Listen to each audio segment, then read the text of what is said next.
4,635. That's how many satellites are currently orbiting the Earth, according to the UN Office for Outer Space Affairs. And not to freak you out, but you'd be surprised how often pieces of those bad boys fall out of the sky. Space junk is the term for tiny pieces of rockets and satellites that surround the Earth. And there's a lot of it. Like 3,000 tons worth.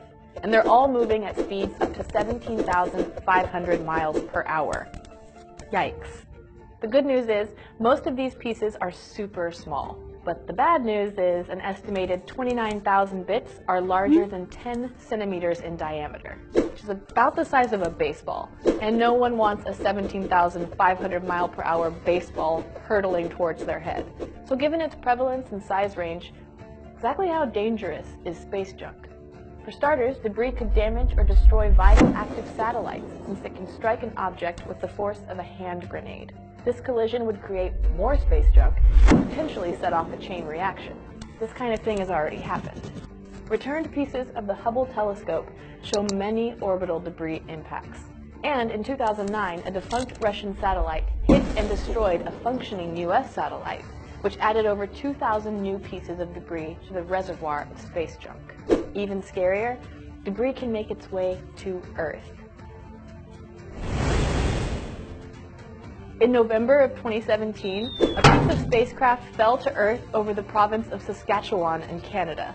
Witnesses saw a fireball as the Antares rocket body burned up on its way back to Earth. And in 1997, a woman named Lottie Williams was hit by a piece of rocket, making her the only known person to have been hit by space junk. The worst part about it is that despite how crowded it is in space, countries continue to launch satellites into orbit, which ultimately increases the amount of space junk. So how do we get rid of it? Space junk removal is complicated because of the idea of ownership. For instance, no nation other than the US is allowed to touch a US satellite, which has led some experts to propose an agreed-upon treaty outlining rights to uncontrollable space objects.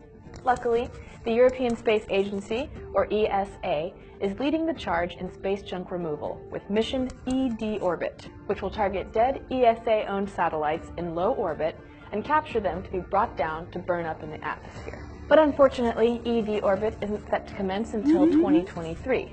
In the meantime, there are other space junk removal tactics on the way, including powerful lasers to track and potentially destroy the debris, and a gigantic net to capture space junk, which Japan's space agency is designing.